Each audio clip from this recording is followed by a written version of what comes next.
Hey everybody, Django here. Welcome to my mountaintop lair. I'm starting a series on my blog, a survival guide to Mechanism.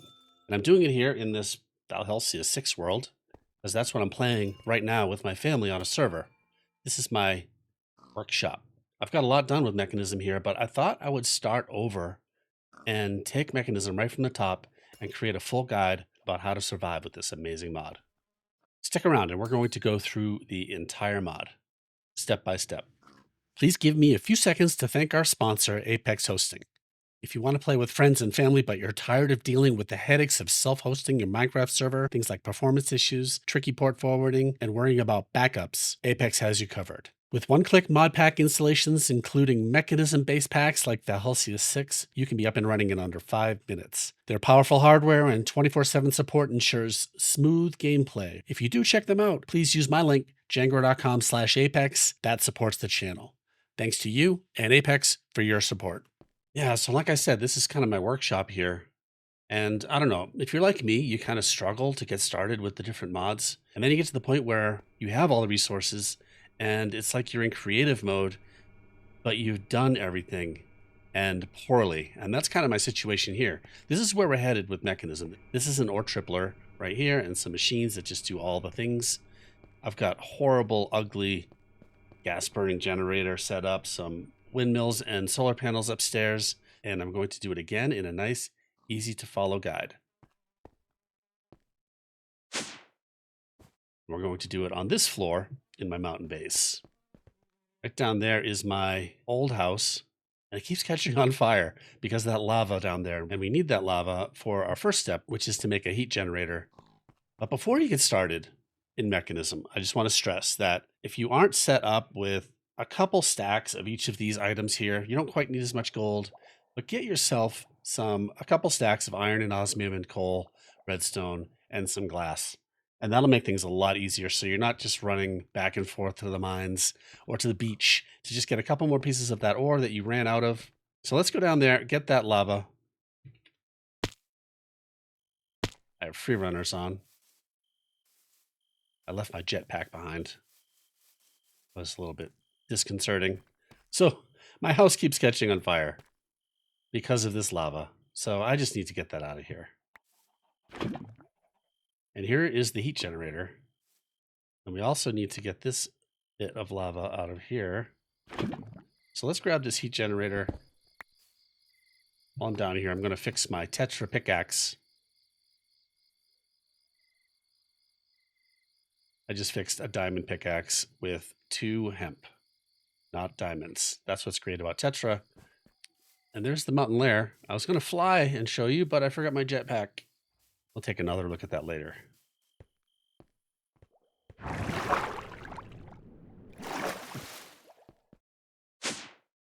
All right, let's set up our heat generators. Now through the magic of video, I have created a space here for my heat generators. I'm going to put 3 heat generators down. You can absolutely start with 1. And you can just place it like this. And what I've got here is a place for the lava that I put down to flow around the heat generator. This heat generator has no lava and no power in it at all. And so you can just put coal in a heat generator. Like let's put... So we put 6 coal in here, it all got turned into lava, and then it all got turned into 538 forge units. Now, don't do that. Don't put coal in your heat generators. That is a waste of coal because heat generators work passively with lava. Like we saw downstairs, we can surround all 6 sides of a heat generator with lava. The more sides you have touching lava, the more heat it gets and the more energy it will generate. So first thing we do is put it right on top. I'm going to be ready with my glass in case it flows out the front. Actually, I'm going to put the glass down first. Let's be smart about this. And put a bucket of lava right on top. Okay, I put the bucket of lava inside. Let's sneak over here and put the lava on top. I didn't want to put it inside just yet. Okay, so now this lava is going to float down and underneath, and it's going to touch 5 of the 6 sides. We can get lava on the front side once we have cable connected to it. So we can't get that 6th side yet, but we will for sure. And we can, like we just saw, we can lava log the generator itself. So you can see right here, with 5 sides, it's producing 4.91 Fe per tick. Just to show that more sides matter, let's lava log it and see what happens. Now it's producing 6.7 Fe per tick. And again, once we get a cable on the front, we can lava log that cable, and that will be a 7th side, essentially. 6 sides on the cube, inside is 1 for 7. So now we can put another heat generator down next to it.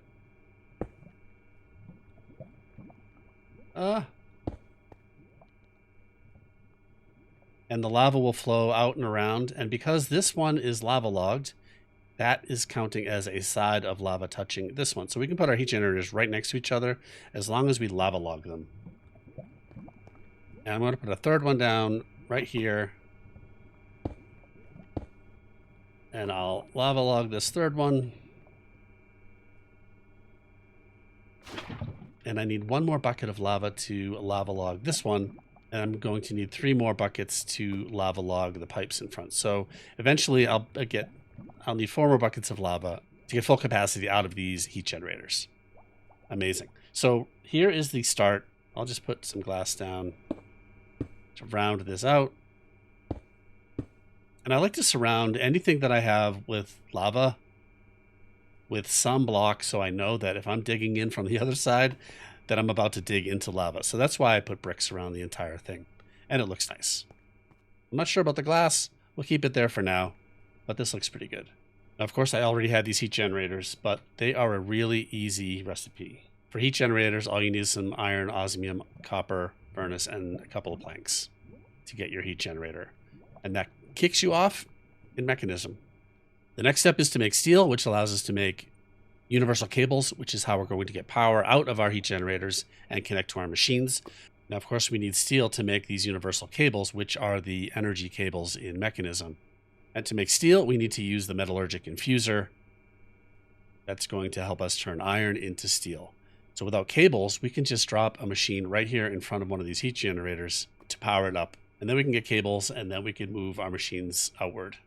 All right, I've been playing for a few days with family on the server, and check out my new netherite gear.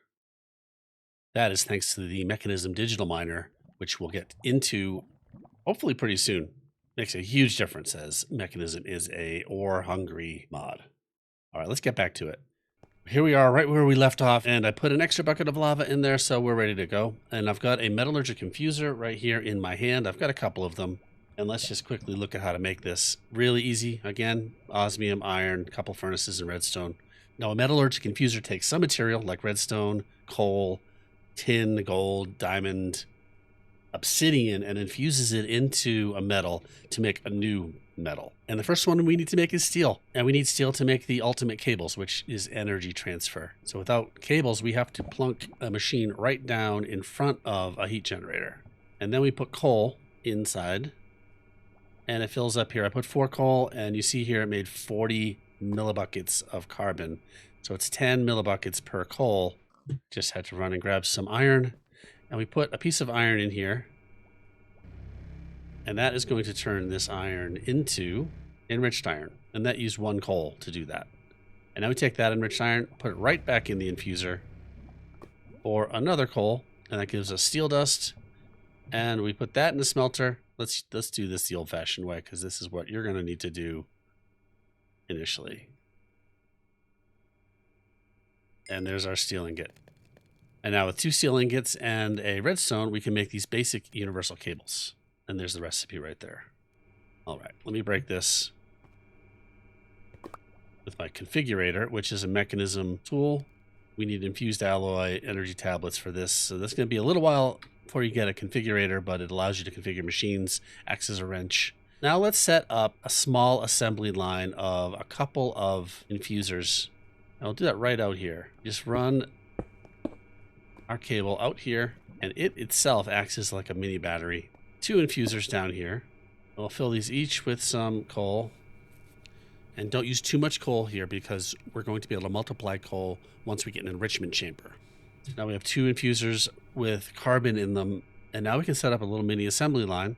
Over here on the side config, we can tell it where to get items from input and output. These machines are configured by default with the input on the left and output on the right, input on the top, and power on the back. So this is kind of the default setup, and it's kind of this left to right progression if you're going to transfer items back and forth. So all we have to do is set eject on here, and as we put some iron into the infuser, it's going to automatically push it into here because this one has input set on the left side, and there it goes. And now as soon as we can get an energized smelter, which is a furnace, we can put it right here and push that steel dust right into a smelter, and we have a full assembly line for steel. All right, there is automated steel production. And we already saw that the configurator needed infused alloy, and the next power machines also require infused alloy. We need another infuser. So here's another infuser. We'll put this down right here. And this one needs redstone. And again, don't use too much redstone because we'll be able to multiply it with an enrichment chamber. And we'll put iron in here, and we're going to get our infused alloy. There's also a basic control circuit we can get from redstone in this infuser. If we put osmium in here, we'll get a basic control circuit. Those are the 2 kind of basic, very early game ingredients. Now that we have infused alloy, we're going to be able to make a wind generator, and here's the basic control circuit. So if we put osmium in there, we're going to get that basic control circuit. Energy tablets, also infused alloy and gold. Energy tablets we're going to be making a lot of these, especially if we make a bunch of windmills, or wind generators, I should say. So there's the wind generator and the advanced solar generator, which comes from 4 solar generators. Again, more infused alloy, and energy tablets, solar panels, more infused alloy. We just need to process some osmium and iron in the redstone metallurgic infuser, and we'll be able to make windmills and solar panels. Let's take a look at those quickly. And just to be thorough, let's not forget we can put lava on these cables in the front of these machines like this. That's going to give us a little more power. I think this will probably spill everywhere if I put this one here. Yep. But you get the idea. It's kind of messy, but I don't know. I think it looks better without it. For that little bit of power, we're going to get so much power from our other methods. So let's take a look at those. The wind generator and the advanced solar panel. All right, here we are up on the top of my mountain base, and this was my initial power. So I have a advanced solar generator right here. You kind of see it. I fly backwards a little bit. If we right click on it, we can see that it is producing 0 FEs per tick right now. I think the max output is like 2 or 3 times what it can produce. I'm not really sure about that. We can't see what it's going to produce unless it is actually producing.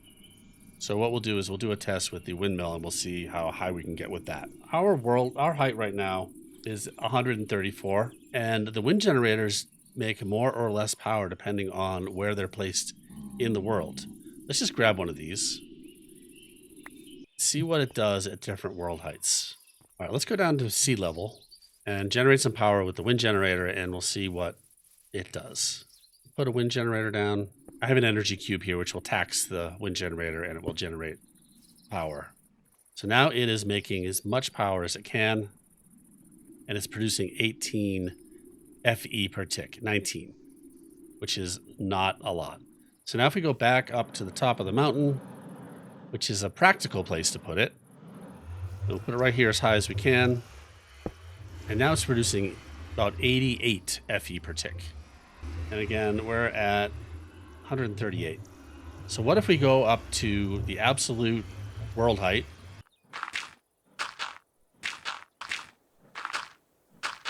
Okay, here we are at world height. The windmill down, we're producing 192 FE per tick, up close to world height. So this is kind of the max I can get in my world. If your world height is different, then your mileage will vary. But still, this is not very much. We're going to see that once we move on to the gas burning generator, we're going to be generating tens of thousands of FE per tick. And make no mistake, we are going to need millions of FE to do the later game Mechanism and things from other mods like Applied Energistics too. We're about 200 blocks above the top of my base. So that's going to take some quick math. That's about 50 steel to get universal cables up here. So not that much. It's ugly having a giant tower of universal cable up in your world. But if I had that bank of wind generators here with those 5 or 6 generators that I have, we could get up to 1K, 1,000 FE per tick. And there you go. I think we're going to stop right there. That's the early game power generation with Mechanism. Solar, wind, and passive heat generation. We made some steel and some infused alloy. And next time, we'll continue in Mechanism. Hope you enjoyed the video. I'm kind of getting back into my roots of just teaching mods and doing some in-depth look at different mods, and we'll continue to do that in whatever world I happen to be playing at the time. This one here is Valhelsia 6. Thanks for watching. We'll see you next time. I appreciate you. I did realize that we left out part of the test, which is to go to the other extreme. Let's go down to bedrock and see what the windmill does here. Yeah, it's just not even spinning. So it does nothing underground. I wonder if it has to see the sky. Okay, that means a couple more tests. All right, indoors, does it work? It does not work. It must need sky access. Okay, one more test. Is there wind in the nether? Ouch. Does it work here in the nether? There's no wind in the nether either. All right. We'll get you another day, Gast.